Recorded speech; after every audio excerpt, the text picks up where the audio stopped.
చేరి వచ్చిన మీ అందరికి కూడా నా వందనాలు తెలియజేస్తూ ఉన్నాను. దేవుడు క్రీస్తులో మనలందరినీ కూడా బలపరిచి నడిపించునుగాక. ఆమేన్. ప్రార్థన చేసుకుని దేవుని వాక్యాన్ని విందాం. ప్రతి ఒక్కరం కూడా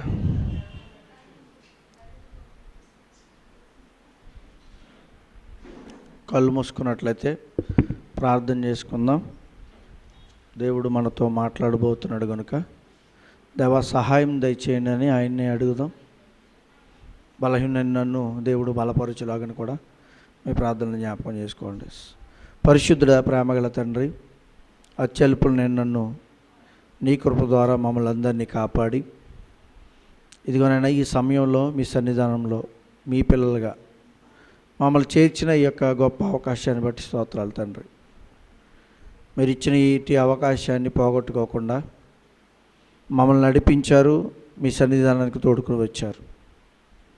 విలువైన మీ మాటలు మీ గ్రంథంలో వ్రాయించారు నాయన.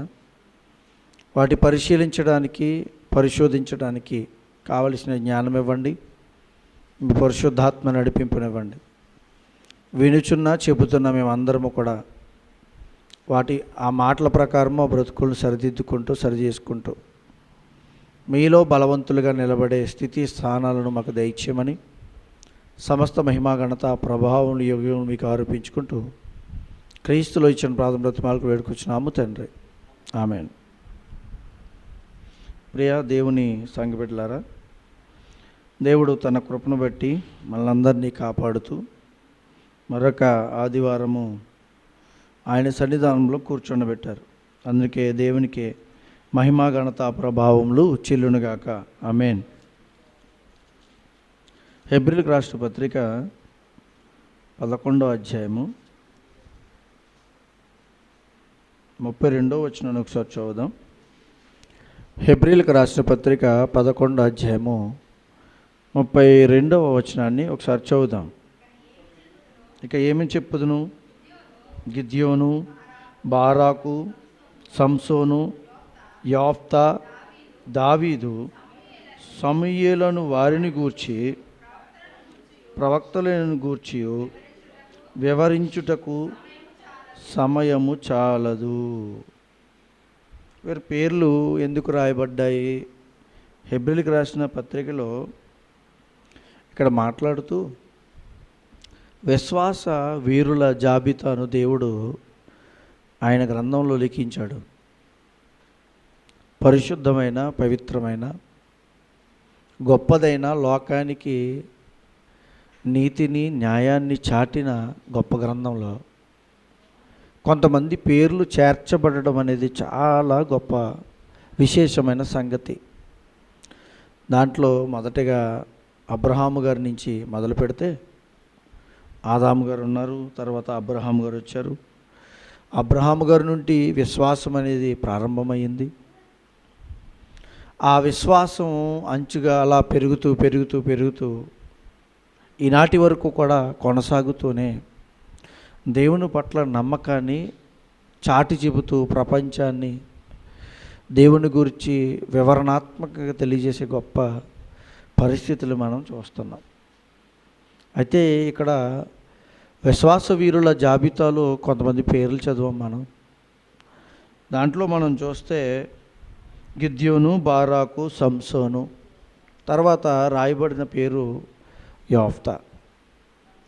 యోఫ్తా గురించి మనం చూస్తేనండి, యోఫ్తా అనే ఈయన ఇశ్రాయేలీల న్యాయాధిపతులలో ముఖ్యమైన న్యాయాధిపతి.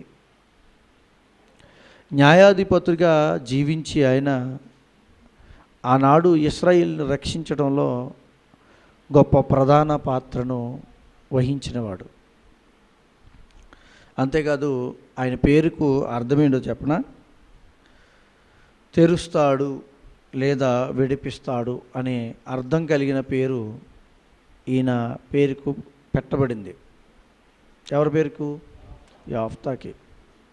ఎందుకు పెట్టబడిందో మనం ముందుకు చూడగలిగితే బాగా అర్థమవుతుంది. ఆయన గిలాదు దేశస్థుడు. గిలాదు ఇజ్రాయేల్ పట్టణంలో ఒక పట్టణం. ఆ దేశస్థుడు అయిన గిలాదు యొక్క కుమారుడు. గిలాదు కుమారుడు. గిలాదు దేశం పేరు గిలాదే, ఇతని తండ్రి పేరు కూడా గిలాదు. అయితే ఇతను ఎవరైతే యోఫ్తా ఉన్నాడో అతను గిలాదుకును అతని ఉపపత్ని అయిన, అంటే భార్య, సొంత భార్య కాదు, ఉపపత్నికి పుట్టిన కుమారుడు, ఒక వేశ్య కొడుకండి యోఫ్తా. ఇతని చరిత్ర చూడగలిగితే న్యాయాధిపతుల గ్రంథానికి వెళ్దాం. న్యాయాధిపతుల గ్రంథము, నేను స్లోగా చెప్తున్నాను ఎందుకంటే కొంచెం నీరసంగా ఉంది, మీరు అర్థం చేసుకోండి, జాగ్రత్తగా వినడానికి ప్రయత్నించండి. 11వ అధ్యాయము మొదటి నుంచి చూద్దాం. గిలాదు వాడైన యోఫ్తా పరాక్రము గల బలాఢ్యుడు, అతడు వేశ్య కుమారుడు. గిలాదు యోఫ్తాను కనెను. ఇతని తండ్రి పేరు గిలాదు.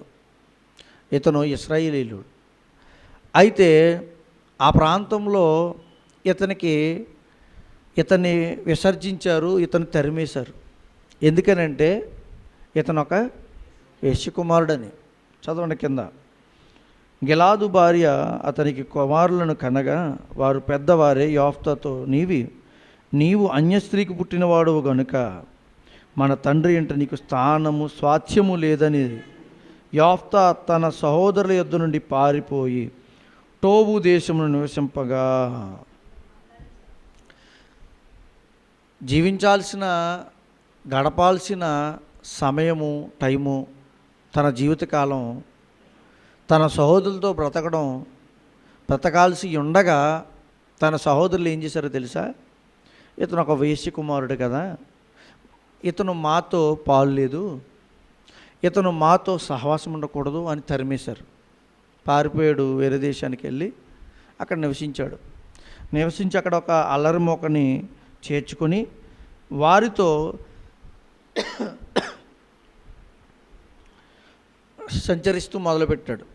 వారితో కొన్ని ప్రయాణాలు, కొన్ని యుద్ధాలు, ఒక స్థానాన్ని సంపాదించుకున్నాడు. తర్వాత ఏమైందంటే కొంతకాలమైన తరువాత అమ్మోనీయులు ఇశ్రాయేలుతో యుద్ధము చేయగా, అమ్మోనీయులు ఇశ్రాయేలుతో యుద్ధము చేసినందున గిలాదు పెద్దలు టోబు దేశం నుండి యోఫ్తాను రప్పించుటకు పోయి, నీవు మాకు వచ్చి అధిపతివై ఉండుము, అప్పుడు మనం అమ్మోనీయులతో యుద్ధము చేయదుమని యోఫ్తాను ముందేం చేశారంటే తరిమేశారు. తరిమేసిన వారే మళ్ళీ వచ్చి అడుగుతున్నారు. ఎందుకంటే అమ్మోనియా దేశంలో నుంచి వాళ్ళు వచ్చి వీళ్ళ మీద యుద్ధం చేస్తున్నారు. వీళ్ళు ఏం చేయలేకపోతున్నారంటే గెలడానికి వీళ్ళకి శక్తి లేదు. అప్పుడు గుర్తొచ్చాడు ఎవరో? యోఫ్తా. పెద్దలు వెళ్ళారు, అడుగుతున్నప్పుడు ఆయన ఏమన్నాడో తెలుసా? చదవండి. అందుకు యోఫ్తా, మీరు నా యందు పగబట్టి నా తండ్రి ఇంట నుండి నన్ను తోలివేసిరే. చూసారా? ఒకప్పుడు ఏం చేశారు మీరు? నా తండ్రి ఇంటి నుంచి నన్ను పంపేశారు, తరిమేశారు. ఇప్పుడేమో నా దగ్గరకు వచ్చి నాకు సహాయం చేయమని అడుగుతున్నారా అని. నేను చెయ్యను పొండే అని అనలే. యోఫ్తాకుండా మంచి మనసు చూడండి. నిజంగా ఎవరైనా వ్యతిరేకించారనుకోండి, అరే అబ్బాయి ఆ రోజు ఇలా చేసావు నువ్వు, నేను నీకు సాయం చేయను అని అంటాం. సహజమే ఇది కదా. యోఫ్తా అయితే అలా అనలే, ఒక మంచి ఆలోచన చేశాడు. చూడండి, చదవండి. అప్పుడు గిలాదు పెద్దలు, అందుచేతనే మేము నీ యొద్దకు మళ్ళీ వచ్చితిమి, నీవు మాతో కూడా వచ్చి అమ్మోనీయులతో యుద్ధం చేసినట్లా గిలాదు నివాసులమైన మా అందరి మీద నీవు అధికారివై ఉందని యోఫ్తాతో అనేది. అందుకు యోఫ్తా, అమ్మోనీయులతో యుద్ధము చేయుటకు మీరు నన్ను గిలాదుకు తీసుకొని పోయిన మీదట యెహోవా వారిని నా చేతికి అప్పగించిన ఎడలా నేనే మీకు ప్రధానుడు నవ్వుదునా అని క్వశ్చన్ చేశాడు. పెద్దలు ఏమన్నారు? నిశ్చయముగా మేము నీ మాట చొప్పున చేయుదుము. జరుగుతున్న సందర్భాన్ని అంతా చదవడానికి కారణం ఏంటంటే మీకు అర్థం కావాలి. పెద్దలిల్లరు అడిగారు, అరే నన్ను ముందు తరిమేశారు కదయ్యా, మళ్ళీ వచ్చారు ఏంటని అన్నాడు. సరే నేను వస్తాను, కానీ నన్ను మీకు ప్రధానిగా చేసుకుంటారా అని అడిగాడు. ప్రధానిగా చెయ్యండి అని అడగల. జాగ్రత్త వినండి. ప్రధానిగా చేసుకుంటారా అని అడిగాడు. సరే నీ మాట చొప్పున నేను చేస్తామని తీసుకెళ్లారు. యుద్ధం చేశాడు, గెలిచాడు, వారందరిని రక్షించాడు. యోఫ్తా జీవితంలో నుంచి మనం చూడగలిగితే గుడ్ క్వాలిటీస్ చాలా ఉన్నాయి, మంచి నడవడికలు చాలా ఉన్నాయి. యోఫ్తా తన జీవితంలో పడిపోయిన వాని వల్లే బ్రతికాడు, తరమబడిన వాని వల్లే బ్రతికాడు. ఈ యోఫ్తా జీవితంలోంచి మీకు నాకు మనకి ఏం నేర్పిస్తున్నాడు దేవుడు అని చూస్తే, ఎలాంటి సందర్భం వచ్చినా నీ చెంతకి ఎవరైనా వచ్చి అడిగారు అనుకోండి, నిన్ను చీ అన్న వాళ్ళే తృణీకరించొద్దు. ఎందుకు చెప్పనా, యేసుక్రీస్తు వారి గురించి ఒక మాట ఉంటుంది, ఏమంటారు, నిషేధింపబడిన రాయి తలకు అంటే అర్థమేంటి, ఇది అవసరం లేదురా అని గిట్రేసారు రాడు. ఆఖరికి ఏదో పని వచ్చింది, ఆ రాడు పట్టుకొచ్చి తలగడ కింద పెట్టుకోవాల్సి వచ్చింది. అలాంటి పరిస్థితి జీవితాల్లో కలుగుతూ ఉంటాయి. ఇది యోఫ్తా జీవితంలో, యేసుక్రీస్తు వారి జీవితంలోనే జరిగింది అని అనుకోవటమే కాదు, యోఫ్తా జీవితంలో కూడా జరిగింది. ఇది ఒక ట్రూ అంటే నిజమైన చరిత్ర అండి. ఇది మీరు ఇప్పటికీ కూడా ఈ ఎక్కడైతే జరిగిన ఈ ఇజ్రాయేలీ ప్రాంతం ఆ చుట్టుపక్కలకి వెళ్ళి చూస్తే ఇప్పటికీ కొన్ని శాసనాలు అక్కడ లిఖింపబడి ఆ రాళ్లపైన, ఇంకా ఆ ప్రాంతంలో ఉన్న శిలాపలకాలు చరిత్రలో ఇప్పటికీ ఉన్నాయండి. నిన్ననే న్యూస్ చూస్తుంటే, న్యూస్ కాదు, ఏదో టీవీలో ఒక ప్రోగ్రాం చూస్తుంటే చైనా దేశంలో అంట ఒకప్పుడు రాజరిక పాలన చేసిన రాజులు, వాళ్ళతో పాటు పోరాడిన సైనికులు అందరినీ కూడా ఎలా అయితే సజీవంగా వాళ్ళు చనిపోయిన తర్వాత వాళ్ళు ఎలా చేయబడ్డారో, ఏమంటారు దాన్ని, రథాలతో సహా గుర్రములతో సహా ఇప్పటికీ అవి త్రవ్వకాలతో అవుతుంటేనంట సేమ్ శిల విగ్రహాల్లా ఉన్నాయి. అంటే వాళ్ళని పూడ్చిన రీతి వేరండి. సేమ్ మనిషి నిలబడినట్టు, మనిషి నుంచి ఉన్నట్టు. ఏంటి ఇవన్నీ అంటే చరిత్రలో ఇప్పటికీ వెళ్ళి చూస్తే ఆనాడు జరిగినవన్నీ కనబడుతున్నాయి. అలా జరిగిందే ఈ పరిస్థితులు. చూడండి, మీరు న్యూస్లోకి వెళ్ళి లేకపోతే గూగుల్లోకి వెళ్ళి హూ ఇస్ యోఫ్తా అని కొట్టినా, యోఫ్తా యొక్క చరిత్ర వెతికినా మీకు అర్థమైపోద్ది. దానికి ఆధారాలు కూడా కనబడతాయి. బైబిల్ ప్రతిదీ కూడా ఆధారంతో కూడినదండి. యేసుక్రీస్తు వారి గురించి మొదలు పెడితే, ఎక్కడైతే అబ్రహాము గారు, యాకోబు గారు ఎప్పటివాడు, యాకోబు గారు ఎప్పటివాడు, ఎక్కడైతే ఇజ్రాయేలీయులు అన్న మాట ప్రారంభం అవడానికి కారణం యాకోబు గారు. ఆయన ఒక తలగడు చేసుకుని పెట్టిన ఆ ప్రాంతాన్ని ఇప్పటికీ మనకి ఇజ్రాయేల్ చుట్టుపక్కల ప్రాంతాల్లో ఆయన సంచరించిన ప్రాంతంలో ఆ రాడు, ఆ ప్రాంతము, అక్కడ తీర్చిదిద్దిన పరిస్థితులు అన్నీ కనబడుతున్నాయి. అంతెందుకండి, సొదొమ గొమొర్రా ఉంది కదా, సొదొమ గొమొర్రా ఆ ప్రాంతం ఇప్పటికీ ఎలా ఉంది, మీరు చూసారు ఎప్పుడైనా యూట్యూబ్లో? చూడలే కదా, చూడండి ఒకసారి. సొదొమ గొమొర్రా అని యూట్యూబ్లో కొడితే పూర్తి విశ్లేషణ వస్తుంది. సుమారుగా 70 సంవత్సరాల క్రితం ఒక ఆయన వెళ్ళి పరిశోధన చేస్తుంటే అక్కడ ఒక కొండ ఉందంట. ఆ కొండను వారు పూజించేవారు అప్పుడు దేవుడిగా. ఆ ప్రాంతం వాళ్ళు పూజించేటప్పుడు దేవుడు తాను కాక తాను వ్యతిరేకించే ప్రతిదానిని కూడా దేవుడు పరీక్షించి మనుషుల్ని దిద్దడానికి లేకపోతే సరిదిద్దడానికి గొప్ప ప్రయత్నాలు చేస్తాడు. అలాగే అక్కడ గంధకాలు కురిసినాయి కదండి. ఆ గంధకాలు ఆ కొండను దహించి వేస్తే, మట్టిని, కొండ రాతిని దహించి వేస్తే, ఆనాడు అతను వెళ్ళి చెక్ చేస్తున్నాడంట. ఇలా ముట్టుకుంటే అండలా పడిపోతుందంట.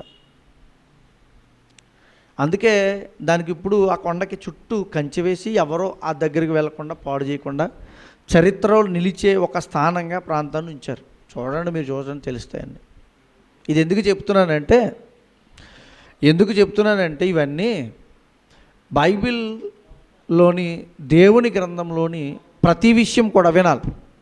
ప్రతి విషయం కూడా చాలా కూలంకషంగా మనం ఆలోచించగలిగితే, విశ్లేషించగలిగితే, చరిత్రను వెలికి తీయగలిగితే మన జీవితాలకి దేవుడు ఎన్నో పాఠాలు నేర్పుతాడు. అలాంటి పాఠము ఒక యోఫ్తాది. యోఫ్తా మనకలాగానే బడినవాడు. మనం కూడా పెద్ద గొప్పవాళ్ళు ఏం కాదు. సమాజంలోనేంటి, లోకంలోనేంటి కదా. మనం పెద్దగా అందరి చేత దగిన అంత గొప్పవాళ్ళం ఏం కాదు. యోఫ్తా ఎలా అయితే తరమబడ్డాడో, ఎలా అయితే పారిపోయాడో, ఒక ప్రాంతానికి వెళ్ళి అక్కడ బ్రతికి అక్కడ వెతుక్కున్నాడు. ఏంటంటే నేను స్టాండ్ అవడం ఎలా అని వెతుక్కున్నాడు. విషయం ఏంటి చెప్పనా, యోఫ్తాకి దేవుడంటే భయభక్తులు చాలా ఎక్కువ. మనం కూడా దేవుడి యందు భయభక్తులు కలిగి బ్రతికామనుకోండి, యోఫ్తాకి ఎలా అయితే తోడై ఉన్నాడో దేవుడు మనకి ఎలా తోడై ఉంటాడు. పైన ఒక మాట రాయబడింది, గిలాదు వాడైన యోఫ్తా పరాక్రమం గల బలాఢ్యుడు అని రాయబడింది. ఆయన పరాక్రమం గల బలాఢ్యుడు అంట. ఈ గిలాదు పెద్దలు వచ్చి, అయ్యా మా మీద ఒక అమ్మణులు వచ్చేస్తున్నారు, గెలవాలి, వాళ్ళని ఓడించాలి రావయ్యా అంటే, అరే నేను నా దమ్మేంటో మీకు తెలీదురా అని అనలా. మామూలుగా అతనికి అధికమైన ఆలోచన కలిగి ఉంటే, అతనికి ఎక్కువ ఏమంటారు దాన్ని, నేను గొప్పవాడిని అని అహంభావం ఆయనలో ఉండుంటే అలాంటి మాట మాట్లాడుదుడు. కానీ ఏం మాట్లాడాడు తెలుసా, దేవుని యందు భక్తిపరుడు అని చెప్పడానికి ఇక్కడ ఒక మాట చూడండి, 9వ వచనం లాస్ట్ లైన్. గిలాదుకు తిరిగి తీసుకుని పోయిన మీదట యెహోవా వారిని నా చేతికి అప్పగించిన ఎడల, ఏమన్నాడు, మీకెందుకు నేను ఉన్నాను కదా, నా వెనకాల రండి, నా గురించి మీకు తెలియదేంట్రా ఎంతమందిని గెలిచాను అని అంటలే. నేను నా గురించి తెలీదా ఎంతమందిని కొట్టాను అని అంటలే. ఎన్ని రాజ్యాలు గెలిచాను నేను, ఇదిగో అల్లరి మూకల్ని, ఏమంటే ఎవరైనా అల్లరి మూకల్ని చేర్చుకుని మంచివాడిగా ఒక యోధులుగా తీరుస్తారా, అసలు తీర్చగలరా? యోఫ్తాకి ఉన్న జ్ఞానం చూడండి, ఎంత మంచి ఆలోచన చూడండి. ఇప్పుడు మనకున్నారు అల్లరి మూకలు, అక్కడక్కడ కనబడతారు, వాళ్ళకి వచ్చి ఏదైనా మంచి చెప్తాం అనుకోండి మనలే కొట్టకొస్తారు అలాంటి వాళ్ళు. కానీ యోఫ్తా ఎలా భరించడాలని వాళ్ళు మార్చాడో చూడండి. వాళ్ళకి ఒక చరిత్రలో చూస్తే వాళ్ళంట మంచివారుగా ఒక యుద్ధశాలులుగా తీర్చడం ఉంది. ఎవరిని? అల్లరి మూకల్ని. ఈరోజు అల్లరి మూకల్ని మంచివారికి తీర్చాలంటే మన సాధ్యమవుతుందా? కష్టం. కానీ ఎలా తీర్చగలిగాడంటే, ఒకటే దేవుడి సహాయం ఉంది. దేవుని సహాయం ఉంది కదా అని గర్వించలే, దేవుని సహాయాన్ని కోరాడు. ఇక్కడ చూస్తే యెహోవా వారిని నా చేతికి అప్పగించిన ఎడల, ఏం లేదు నాకు, నేను ఉన్నాను కదా అంట్లా, నా దమ్మేంటో మీకు తెలీదా, నువ్వు ఎదురొచ్చినా నేను ఎదురొచ్చినా నీకెలా వస్తాను అంట్లా, నాకు తోడై ఉన్నవాడు వారిని నాకు అప్పగిస్తే. ఆ మాటలో చూడండి ఎంత గొప్ప భక్తి ఉన్నదో, ఎంత గొప్ప దేవుని పట్ల వినయం ఉందో చూడండి.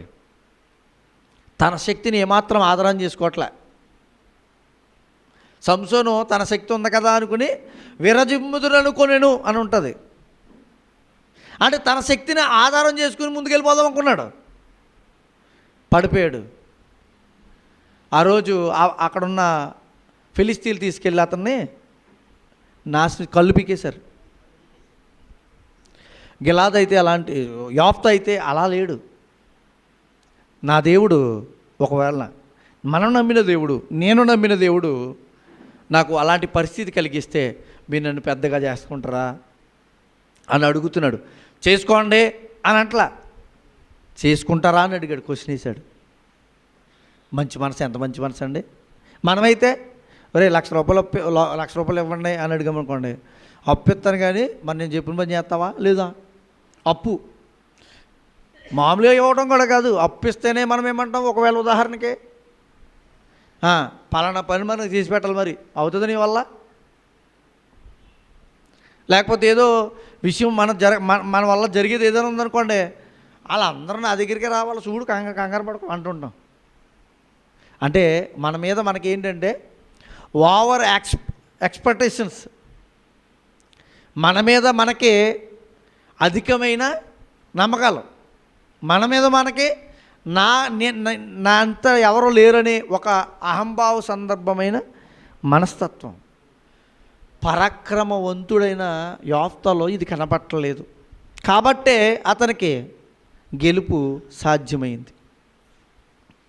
ఏమంటే యోఫ్తా చాలా దేవుని పట్ల భక్తి కలిగిన వాడిగా కనబడుతున్నాడు. అంతేకాదు యోఫ్తా ఒక చిన్న తప్పు విషయంలో, అంటే అనుకోకుండా ఒక మాట ఇచ్చేశాడు. అసలు ఊహించలేదు ఆ మాట ఎలా ఉంటుందో. చదవండి ఒకసారి ఆ మాట చదువుదామా. న్యాయాధిపతుల గ్రంథం 11వ అధ్యాయము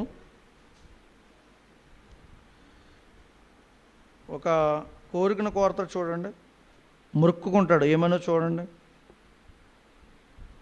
అప్పుడు 30వ వచనం, అప్పుడు యోఫ్తా యెహోవాకు మొక్కుకొనెను ఇట్లనగా, నీవు నా చేతికి అమ్మోనీయులను నిశ్చయముగా అప్పగించిన యెడల నేను అమ్మోనీయుల వద్ద నుండి క్షేమంగా తిరిగి వచ్చినప్పుడు నన్ను ఎదుర్కొనుటకు నా ఇంటి ద్వారము నుండి బయలుదేరి వచ్చినది ఏదో అది యెహోవాకు ప్రతిష్ఠితమగును, మరియు దహన బలిగా దానిని అర్పించదను. ఈ విషయం చాలా కాంట్రవర్సీ అయిపోయింది. కొంతమంది అన్నారు బలిగా అర్పించేశాడండి అని చెప్పారు, కొంతమంది అన్నారు బలిగా కాదండి, ఇక్కడ రెండున్నాయి. నేను కూడా ఒకసారి చెప్పాను, ఒకటేమో ప్రతిష్ఠత అని ఉంది, ఒకటి దహన బలి అని ఉంది.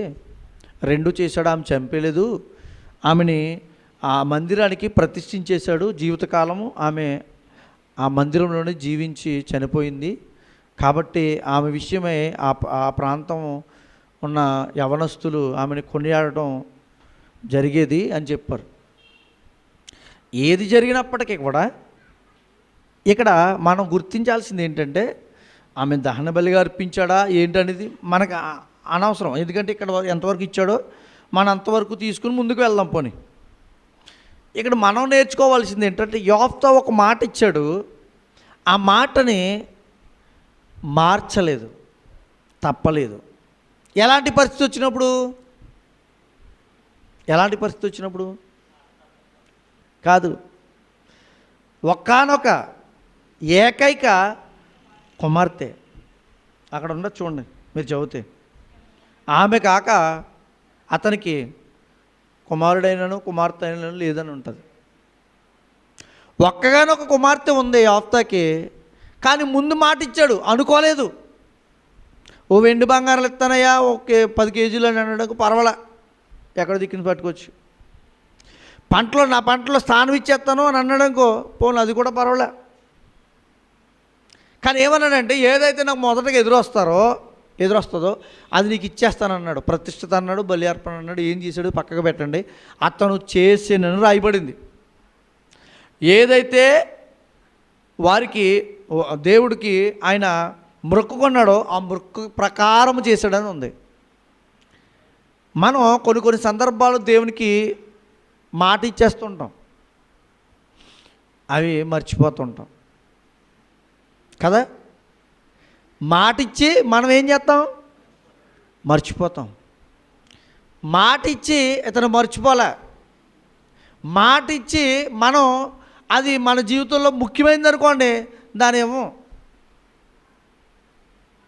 యోఫ్తాకున్న గొప్ప విశ్వాస జీవితమైన మంచి మనసు ఏంటో తెలుసా ఏమండి? విశ్వాస వీరుల్లో జాబితాలో చేర్చబడాలంటే ఎంత గొప్ప త్యాగం చేసి ఉండాలి. కాబట్టే మనం చదివిన హెబ్రీ పత్రికలోని 11వ అధ్యాయంలో చదివాను చూడండి, అక్కడ విశ్వాస వీరుల జాబితాలో చేర్చబడింది యోఫ్తా గురించి ఈ 2-3 అధ్యాయాల్లోనే ఉంటుంది, ఇంకెక్కడ కనబడదు మనకి. అయినా కూడా కొత్త నిబంధన కాలంలో అపోస్తుల ద్వారా రాయబడ్డాడు ఇతను. అపోస్తలులు ఇతన్ని గుర్తు చేసుకున్నారు. అప్పటికే సుమారుగా 3000 సంవత్సరాల ముందుటి మాట అది తెలుసా. 2000 సుమారుగా 2000 సంవత్సరాల క్రితం ముందుటి మాట ఏది, యోఫ్తా జీవితం. కానీ ఎప్పటి వరకు కూడా దీన్ని జ్ఞాపకం చేసుకున్నాడంటే మొదటి శతాబ్దంలో కూడా యోఫ్తా గురించి రాయబడింది. ఎందుకంటే అతను చేసిన తీరు, అతను దేవునికి ఇచ్చిన మాట ప్రకారం జీవించిన స్థానం. అయ్యా నాకు ఒక్కగానొక్క కుమార్తె కదా, నేను ఇచ్చిన మాట కానీ ఈ పరిస్థితి వచ్చిందయ్యా, ఏం చేస్తావో చెయ్యి, ఇదో నేను ఇవ్వలేకపోతున్నాను అనలే. చెప్పాడు వెళ్ళి కుమార్తెకి. కుమార్తె కూడా ఎలాంటిది, ఎంత మంచిగా పెంచారంటే, ఈరోజు మనం ఒకవేళ ఏదైనా సందర్భాల్లో మన పిల్లలకి నేను ఎలా అనుకుంటున్నాను నువ్వు ఇలా చేయాలన్నావు అనుకోండి, ఏమంటారు, నువ్వు ముక్కుకోవటం ఏంటి, నాకు చెప్పడం ఏంటి, నేను చేయడం ఏంటి. యోఫ్తా కుమార్తెని చూడండి. విషయం ఏంటి చెప్పనా, యోఫ్తా ఏదైతే విశ్వాసం కలిగి ఉన్నాడో ఆ విశ్వాసాన్ని ఎవరికి ఇచ్చాడో తెలుసా, కుమార్తెకి ఇచ్చాడు. ఏదైతే ఆలోచన కలిగి దేవుని పట్ల విశ్వాసంతో బ్రతుకుతున్నాడో అదే విశ్వాస జీవితంలోనికి ఆమె కూడా చేరింది. కాబట్టే తండ్రి నువ్వేమనుకుంటున్నావో అది నా జీవితంలో చెయ్యి. ఎంత మంచి మనసు ఉండాలండి, ఎంత మంచి మనస్తత్వం ఉండాలండి.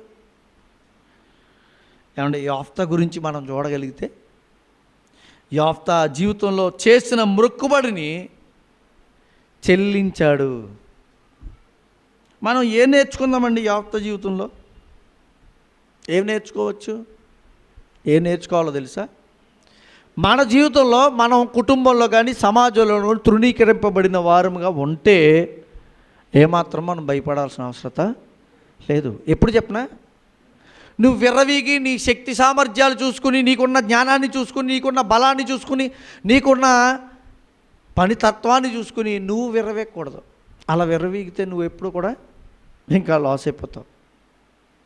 నువ్వు దేవుని యందు నమ్మకం కలిగి బ్రతికావు అనుకోండి, దేవుని యందు విశ్వాసంతో బ్రతిక. ఒక వేశ్య కుమారుడైనా కూడా తను ఎవరి పట్ల విశ్వాసంతో బ్రతికాడు, దేవుని పట్ల, నిజ దేవుని పట్ల బ్రతికి అదే తత్వాన్ని తన జీవితంలో మాత్రమే ఉంచుకోకుండా ఇతరులు తన కుటుంబం వారికి ఏం చేశాడంటే పంచాడు, నేర్పించాడు. అందుకే విశ్వాసపు వీరుడిగా పేరుగాంచాడు. తనకున్న నమ్మకత్వాన్ని, తమకున్న విశ్వాసాన్ని ఇతరులకు ఉత్తేజింపజేసేవాడిగా ఉన్నాడు. ఏ క్వాలిటీస్ ఉన్నాయంటే భక్తి ఉందండి. ఆ భక్తి నిన్ను నన్ను రేకెత్తించే భక్తిగా ఈరోజు ఉంది. నీ భక్తి నా భక్తి ఎలా ఉందో మనం చూసుకుందాం. ఈరోజు దేవుడు మనల్ని అడుగుతున్నాడు, నా భక్తి అలాగే ఉంటుందా. యోఫ్తాలా ఇంకేముంది చూడండి, ఏమని రాశాడు అక్కడ 3వ వచనం 11వ అధ్యాయం. టోబు దేశము నివసింపగా. టోబు దేశం ఎలాంటిదో తెలుసా, అరణ్య ప్రాంతం. ఇప్పుడు గురించి కాదు. టోబు అనే దేశం, ఆ ప్రాంతం ఎలాంటిదంటే అరణ్య ప్రాంతం. అప్పుడు ఎక్కడికి వెళ్ళిపోబడ్డాడో తెలుసా, ఎక్కడ తరమవేయబడ్డాడో, ఎక్కడ పారిపోయాడో తెలుసా, అరణ్యానికి పారిపోయాడు. అరణ్యానికి పారిపోయి బుద్ధి తెచ్చుకున్న వారు ఎంతోమంది బైబిల్లో. మోషే ఎక్కడ జ్ఞానం తెచ్చుకున్నాడు, అరణ్యంలో. ఇంకెవరు, దావీదు అరణ్యానికి వెళ్ళిపోయాడు. యోసేపు అరణ్యంలో అమ్మవేయబడ్డాడు. అంతెందుకు, అరణ్య ప్రాంతానికి వెళ్ళి యేసుక్రీస్తే ప్రార్థన చేశాడు. అంటే అరణ్య ప్రాంతం మనకేదో నేర్పేదిగా కనబడుతుంది. కానీ మనం ఎక్కడ జీవించాలనుకుంటే సిటీలో బ్రతకాలనుకుంటాం కదా. వెళ్ళిపోదాం హైదరాబాదు, ఢిల్లీ, ఇంకో సిటీ అని అనుకుంటాం. కానీ దేవుడు మీకు జీవితాన్ని బ్రతుకును నేర్పించేది ఎక్కడో తెలుసా, అరణ్య ప్రాంతం. అరణ్యం అంటే మన జీవితానికి తోడు లేని స్థానం. ఈరోజు అరణ్యాలు లేవు కదండి, ఎక్కడో వెళ్ళి బ్రతికేద్దామంటే అని అనకండి. అరణ్యం అంటే ఈరోజు ఏంటంటే ఎవరు తోడు లేకపోయినా ఎలాంటి పరిస్థితుల్లోనైనా నువ్వు బ్రతికి చూపించడం, నీకు అవకాశాలు లేవు కానీ బ్రతికి చూపించడం. అలాంటి పరిస్థితుల్లో నీ జీవితం వెళ్తున్నప్పుడు నువ్వు ఎక్కడున్నట్టో తెలుసా? అరణ్యంలో ఉన్నట్టు. ఆ అరణ్యంలో యాఫ్తా ఏం చేశాడు? అమ్మయ్య దొరికిందిరా బాబు టైం అని పడుకున్నాడా? అక్కడ ఒక మంచి ప్రయత్నం చేశాడు. ఏమనుంది? నివసింపగా అల్లరి జనము యాఫ్తా యొద్దకు వచ్చి అతనితో కూడా సంచరించుచుండెను. మంచి బలాజ్యుడు అంట, అంటే ఒక ఎక్సర్సైజ్ బాడీ. ఎవరిది? యాఫ్తాదే. అల్లరి మొక్కలు చూసినప్పుడు మరి ఏం జరిగిందో తెలియదు కానీ ఇతను చెప్పిన మాటకి వారు మోల్ట్ అయ్యారు. ఇతను చెప్పిన మాటకి వాళ్ళు ఏం చేశారంటే తలంచారు, ఈయనతో వెనక రావడం మొదలుపెట్టారు. అల్లరి మోకలకి నేర్పించే గొప్ప జ్ఞానం ఈరోజు ఎవరికి ఉందంటారు? పోలీసు వారు అప్పుడప్పుడు పిలిపించి కొంతమందిని అల్లరి మోకల్ని వాళ్ళకి కౌన్సిలింగ్ ఇస్తూ ఉంటారు. తెలుసో లేదో మీకు? కౌన్సిలింగ్లో ఎందుకంటే వాళ్ళు మార్చాలని ఒక మంచి ప్రయత్నాలు చేస్తూ ఉంటారు. వీళ్ళు ఏం మాట్లాడతారో తెలుసా? చెప్పొచ్చాళ్ళారా వీళ్ళు వెళ్ళి వింటారో వెనక్కి వచ్చిన తర్వాత వీడు చెప్పొచ్చాళ్లే కబుర్లు, ఆడు చెప్పిన మాట మనం వింటామేంటి అని అనుకుంటూ ఉంటారు. యాప్తతో ఉన్న ఈ అల్లరి జనం అలా అనుకుంటే అతను వెంబడించేవారా? అతను ఒక సైన్యాన్ని అధ్యక్షుడిగా అయిపోయాడు. అక్కడ ఒక సైన్యాన్నే తయారు చేశాడంట యాఫ్తా. ఎక్కడికి వెళ్ళి? అరణ్యానికి వెళ్ళి. అంటే అరణ్యంలో కూడా ఏం వెతికాడో చూడండి. అరణ్య ప్రాంతానికి, అంటే నీ జీవితంలో నా జీవితంలో కనుమరుగైపోతున్న మన పరిస్థితుల్ని, మన జీవితంలో అసలు మనకు అవకాశాలు లేని పరిస్థితిని కూడా మనం ఎలా ఎన్నుకోవాలో తెలుసా? ఒక గొప్ప స్థితిగా ఎన్నుకోవాలి. ఈయన అలాగే ఎన్నుకున్నాడండి. ఎలా ఎన్నుకున్నాడో? మనకి అసలు పరిస్థితి బ్రతకడానికి కానీ అవకాశం కానీ మనం జీవించడానికి అనుకూలతలు కానీ లేని ప్రదేశాన్ని, ప్రాంతంలో మనం ఉన్నప్పుడు, అవకాశాలు లేనప్పుడు మనం ఎలా ఎన్నుకోవాలంటే ఆ పరిస్థితిని దేవుడు నాకు ఇచ్చినది ఒక పరీక్షా స్థానం. యాఫ్తా గారు అలా ఎన్నుకుని నిలబడ్డాడండి. అతను ఎన్నుకుని నిలబడ్డాడంటే అతను నిలబడ్డాడంటే పర్వాలేదండి.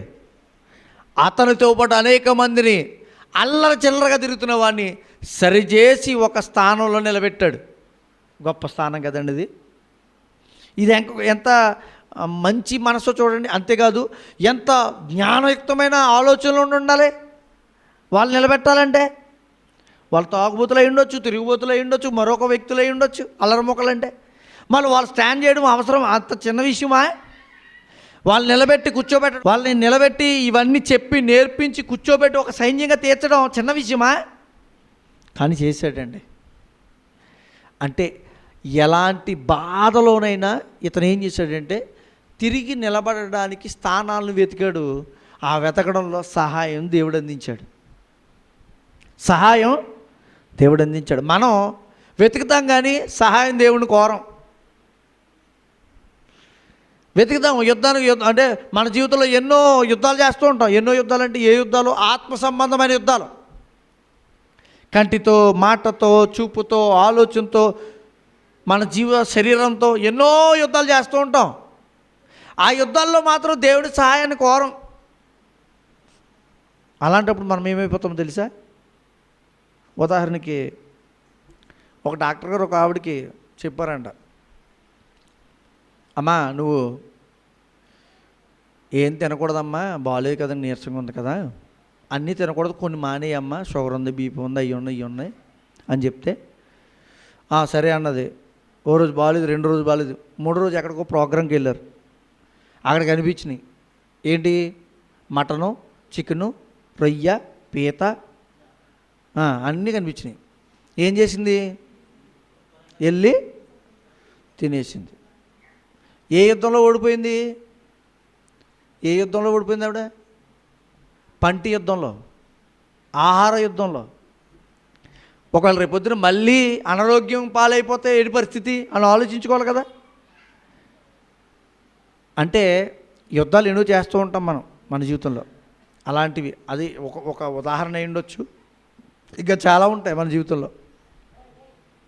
అలాంటి జీవితంలో దేవుడు మనకి సహాయం చేయడానికి సిద్ధంగా ఉన్నాడు. కానీ మనం ఆధారపడం, మనం తోవ వెతికేసుకుంటాం, మనం వెళ్ళిపోయి ఉచ్చులో పడిపోతాం. యోఫ్తా అలా లేడు. అలాంటి స్థానంలో ఏం చేశాడో తెలుసా? దేవుణ్ణి సహాయం అడిగాడు, దేవునితో తన జీవితాన్ని కొనసాగించాడు. అతను మారడమే కాదు, అనేక మందికి ఆదర్శపాయంగా నిలబడి అనేక మంది వచ్చి ఎవరైతే ఈయన తరిమేశారో చూడండి, మన జీవితంలో కూడా మన చీతు అని తిట్టేసిన వాళ్ళు ఉంటారు కొంతమంది. మళ్ళీ వెనకాల వచ్చి అమ్మ సరే సారీ హై నర్మయ్ ముందు ఆ రోజులా తిట్టావు కదా అంటాం మనం కదా. యోఫ్తా నుంచి నేర్చుకోవాల్సింది ఏంటో తెలుసా? అలాంటి వారిగా మనం ఉండకూడదు.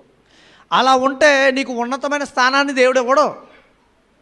యోఫ్తా అలా రావడానికి, అలా నిలబడడానికి, ఈరోజు జాబితాలో విశ్వాస వీరుడిగా నిలబడడానికి కారణం అదే. వెనక్కి తిరిగి వచ్చినప్పుడు అయ్యా నువ్వు మాకు సాయం చేయాలండి, ఆ రోజు మరి నన్ను కొట్టితరిమేశారు కదా అని అన్నాడు.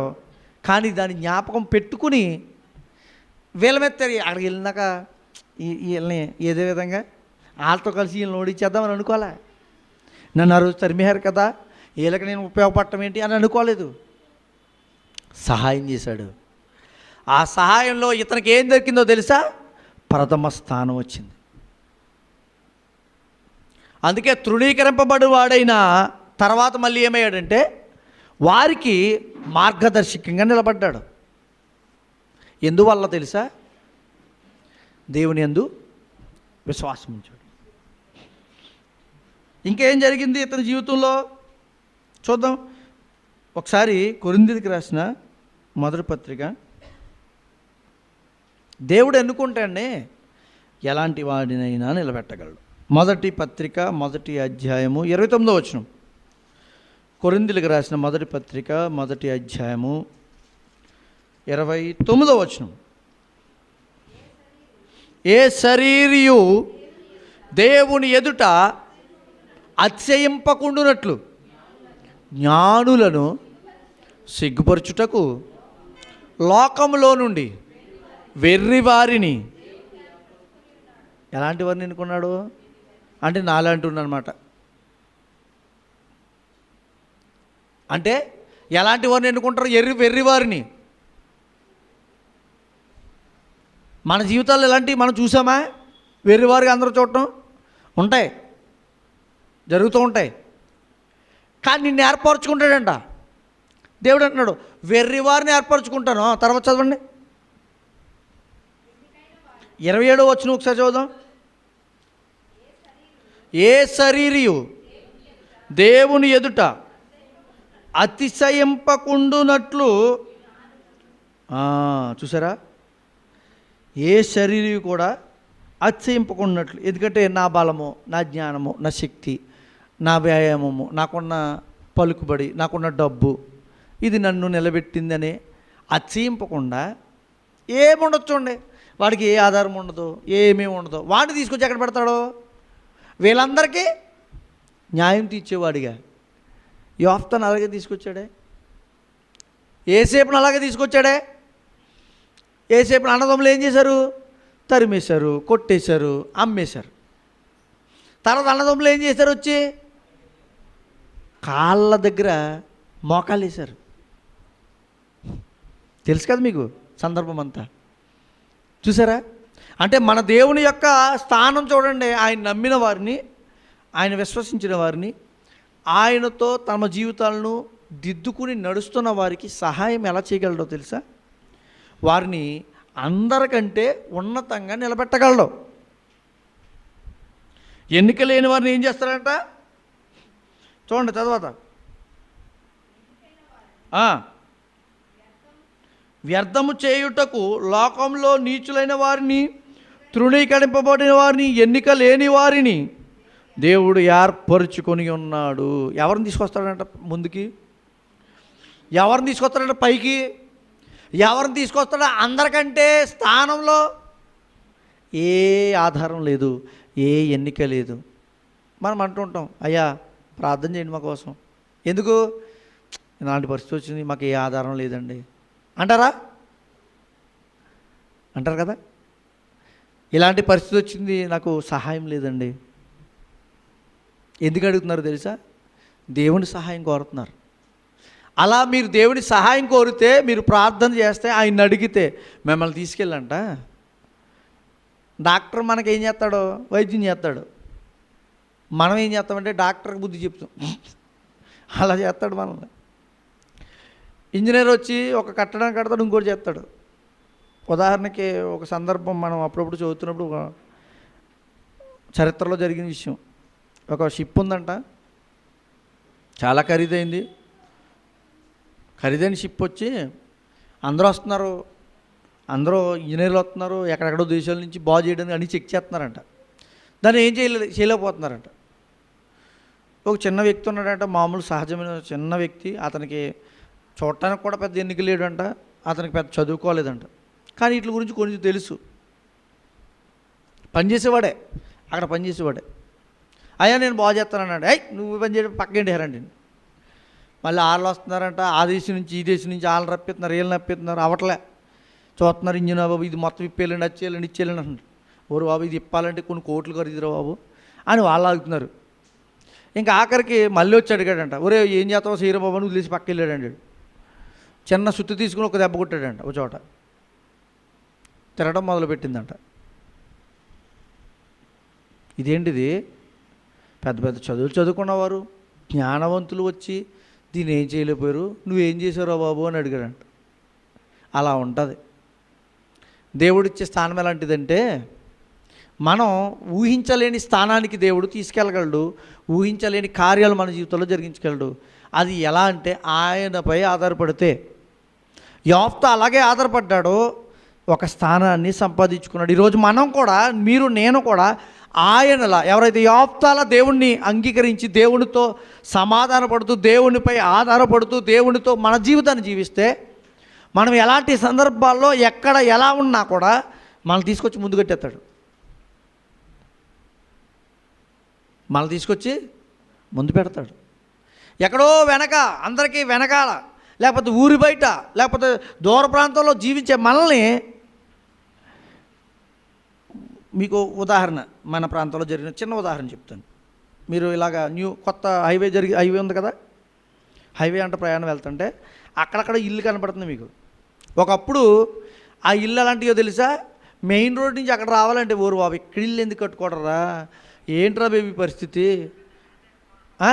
మాకు ఇక్కడ భూములు వద్దు, కొనుక్కోరా అంటే ఇక్కడ భూమి వద్దు, ఇక్కడ ఇల్లులు వద్దు, ఇక్కడ ఉండరా అని అనేవారు. ఆ ఇల్లు ఖరీదు ఎంత తెలుసు? ఇప్పుడు ఎందుకు పనికిరాని ఒకప్పుడు ఇల్లు, ఎందుకు పనికిరాని ఒకప్పుడు భూము, ఇప్పుడు ఎంత ఖరీదో తెలుసా? మెయిన్ రోడ్డు పడిపోయింది, హైవే. అలా ఉంటుంది జీవితం. దేవుడిచ్చే పరిస్థితి చెప్పలేం. ఏ స్థానంలో నువ్వు ఉన్నా నిన్ను తీసుకొచ్చి ఉన్న స్థానంలో నిలబెట్టగలడు. ఒక భూమి విలువ రోజు మారిపోయింది, ఒక రోడ్డు పడితే నీ జీవితం విలువ మారిపోద్ది దేవుడు నీతో ఉంటే. అవునా?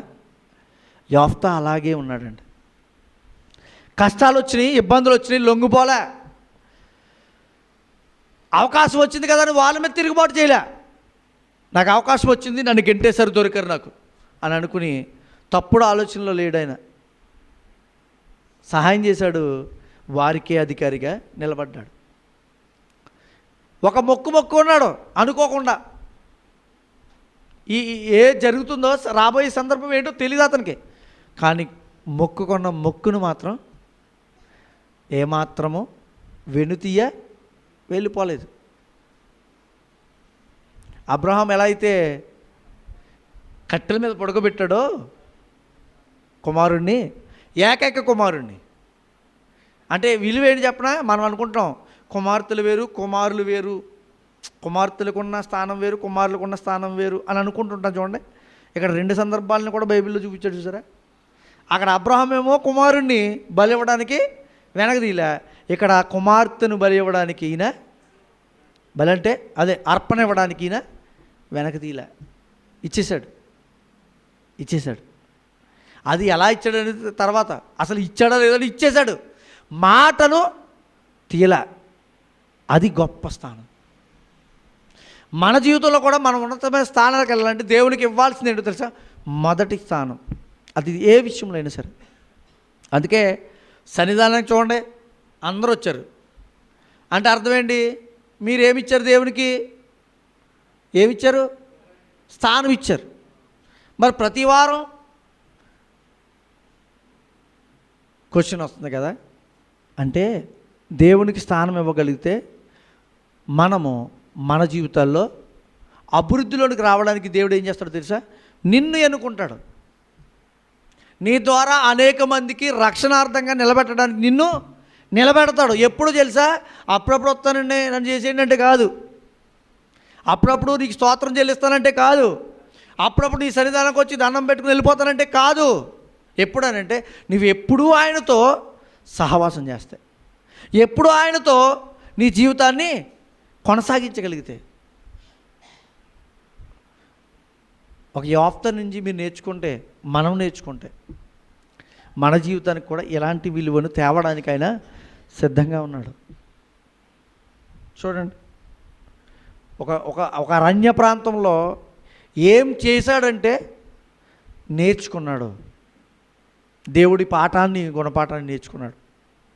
దేవుడు నేర్పించాడు ఇతనికి, అక్కడ నేర్చుకున్నాడు ఇతను. అయ్యా నీకోసం ఇంత గొప్పగా బ్రతకగలను అనే గొప్ప స్థానం, ఆలోచనలు ఇతనిలో లేవు ముందు, కానీ నమ్మకం ఉంది దేవుడంటే, విశ్వాసం ఉంది దేవుడంటే, అక్కడ నిలబడ్డాడు. ఈరోజు మనం చదువుతున్నాం, ప్రపంచంలో ఉన్న ప్రతి చోట కూడా ఎవరు కూడా నిలబడుతున్నారు? క్రీస్తుతో పాటు విశ్వాస వీరులు. ఇప్పుడు యోఫ్తా ఉన్నాడు, మనం అక్కడే చదువుతున్నామా?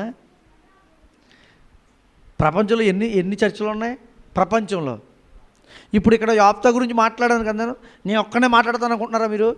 ఎక్కడో చోట ఆ మాట మళ్ళీ వినపడతానే ఉంటుంది, ఏ మూలకి వెళ్ళినా.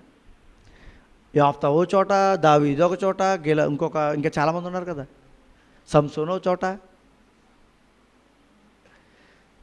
వీళ్ళందరూ ఎందుకు ఆధిక్యాన్ని పొందుకోగలుగుతున్నారంటే ఒకటి స్థానం, దేవునికి ఇచ్చే గొప్ప స్థానం. మీరు నేను మనం ఎలా ఇవ్వాలి దేవునికి స్థానం? ఎలాంటి పరిస్థితుల్లో ప్రశ్నించుకుందాం. మనం ఎలాంటి సమస్యలు వచ్చినా, ఇబ్బందులు వచ్చినా నిలబడండి అంటే దేవునితో. ఎలాంటి బాధలు వచ్చినా, కష్టాలు వచ్చినా నిలబడండి అంతే దేవునితో. మిమ్మల్ని నిలబెట్టగలడు ఆయన. మీరు మొదట నిలబడి చూపించాలి కష్టాల్లో, బాధల్లో. ఎక్కడైనా ఉద్యోగంకి వెళ్ళామనుకోండి, వెళ్ళగానే జీతం పెంచేస్తారా? ఉదాహరణకి గల్ఫ్ దేశం ఉందనుకోండి, పని చేయడానికి వెళ్ళామనుకోండి, ఫస్ట్ జీతం వేరు ఉంటుంది. అసలు ఇది నిలబడతాడా లేదని పరీక్ష కొంతకాలం. వాళ్ళకి పనులు చెప్తారు, అడిగి తొడమంటారు. నేను డ్రైవింగ్కి వెళ్ళాలనుకోండి, కడగమంటారు, తోమమంటారు, అవి చేయమంటారు, ఈ బట్టి రామంటారు. నేను వెళ్ళింది ఏ పని? డ్రైవింగ్ పని. ఎందుకంటే పరీక్షలు ఉంటాయి. తర్వాత ఏం చేస్తాడంటే సంవత్సరం అయ్యేటప్పటికి ఏం చేస్తాడంటే జీతం పెంచుతాడు. అంటే జీతం పెరగాలంటే నాకు నెలలోనే పెంచాలి, కుదరదంటే అవుతుందా? సంవత్సరం వేచి ఉండాలి. సామాన్యమైన లోకంలో చేస్తున్న పనులకి మరి దేవుడు నిన్ను హెచ్చించాలంటే ఎంత టైం పడుతుంది అంటారు? ఎంత టైం తీసుకోవాలి? ఎంత టైం మనం వేచి ఉండాలి? యోఫ్తా కూడా అలా వేచి ఉన్నాడు కాబట్టి నిలబెట్టాడు. ఎక్కడైతే సైన్యం తయారు చేశాడో అల్లరి మొక్కలు తీసుకొచ్చి మళ్ళీ వారి మీద దాడి చేయలే. ఇంకా చాలా చూస్తాయండి. తర్వాత యుద్ధం చేయడానికి ముందు అమ్మోనీలతో యుద్ధం చేయడానికి మీరు చదివితే చేద్దాం నడిచేయండి అని అలా వెళ్ళిపోలే. వెంటనే అక్కడ తెలివితేటలు ఉపయోగించాడు. వాళ్ళకు ముందు కౌరంపాడు వర్తమానం, ఏంటి అసలు ఎందుకు వస్తున్నారు యుద్ధానికి అని అడిగాడు. వాళ్ళు ఒకటి సమాధానం చెప్పారు, ఇగో మా ప్రాంతాన్ని మీకు తీసుకున్నారంటే ఇతను అంటాడు, ఇది మీ ప్రాంతం కాదు అబ్బాయి, అప్పుడు దేవుడు మాకు ఇస్తానన్నది మేము వచ్చింది ఆల్రెడీ, మేము అవన్నీ దాటుకుని ఎలా వచ్చాము, ఆ ప్రాంతాల నుంచి ఎలా వచ్చాము, వాళ్ళు వెళ్ళలేదు, అక్కడ మళ్ళీ దాటుకుని ఇంకో ప్రాంతం నుంచి వచ్చామని చెప్పుకుని వచ్చిన తర్వాత అయినా కూడా వాళ్ళు ఒప్పుకోరు. అంత పరిస్థితి దాటిన తర్వాతే యుద్ధం చేశాడు. ఏంటి యుద్ధశారుడే, యుద్ధ వాతావరణం కలిగిన వాడే, యుద్ధ తెలివితేటలు కలిగిన వాడే ఏం చేశాడంటే ముందు సామరస్యంగా దాన్ని సరి చేసుకోవడానికి ప్రయత్నం చేశాడు. మనకి కేజీకి అన్నం ఉందనుకోండి, గుండ్లు ముందెట్టేస్తాం. నోరు ఉందనుకోండి, నోరు ముందు పడేస్తాం. తెలివిని, జ్ఞానాన్ని, దేవుడు ఇచ్చిన మనసుని ఎన్నుకోం. యాఫ్తా అయితే అలా లేదు. చదవండి, మీరు చదివితే ఇంకా బాగా అర్థమవుతుంది. ఆ 11 అధ్యాయము 12 అధ్యాయం చదివితే అతని యొక్క యుద్ధ పరిస్థితులు ఏంటి, ఎలా చేశాడు. ఏమండి ఇవన్నీ మనకెందుకండి అండి, మాకెందుకు చెప్తారండి. యాఫ్తా ఎక్కడో ఉన్నాడో, ఏదో చనిపోయాడు, అక్కడెక్కడో చచ్చిపోయాడు. ఇప్పుడు మాకెందుకంటే నీ జీవితంలో కూడా, మన జీవితాల్లో కూడా సందర్భాలు ఇలాంటివే వస్తూ ఉంటున్నాయి. నిజమా కాదా చెప్పండి? ఇలాంటి పరిస్థితులు మన జీవితాల్లో లేవా? ఇలాంటి ఎదుర్కొన్న పరిస్థితులు మన జీవితంలో రాలేదా? వచ్చినాయి. ఏదో సందర్భంలో, అంటే యుద్ధం కాదు. యుద్ధం అంటే మేము కత్తులట్టి తిరగట్లేదు, మా ఇంట్లో కత్తులు లేవండి అనకండి. యుద్ధం గురించి కాదు. ఆయా పరిస్థితులను బట్టి మన జీవితంలో వచ్చే అనుభవాలు, వాటన్నిటిలో నువ్వు దేవునిపై ఆధారపడితే నువ్వు గెలవగలవు. దేవుని విషయంలో కూడా ఇచ్చిన మాటను మాత్రం ఏమాత్రము తప్పిపోకుండా నిలబడాలి. ఏదైనా దేవునికి మాట ఇచ్చామనుకోండి, దేవా ఇది చేస్తాను, నేను ఇది చేస్తాను, చేయాలనుకుంటున్నాను, అయ్యా నేను ఇలా బ్రతుకుతాను, లేకపోతే ప్రతి వారం దేవుని సన్నిధానం ఇలా చేస్తాను, లేకపోతే ఇంకోటి అని నువ్వు నిర్ణయం తీసుకున్నావు అనుకోండి, చెయ్యాలి. వాళ్ళు చేయట్లేదు, వీళ్ళు చేయట్లేదు, వాళ్ళ మీద వీళ్ళ మీద ఆధారపడి వాళ్ళు రావట్లేదు సన్నిధానానికి, వీళ్ళు రావట్లేదు అంటే వాళ్ళు వెళ్ళకపోతే నువ్వు వెళ్ళవా అంటే ఇలా ఉంటుంది పరిస్థితి.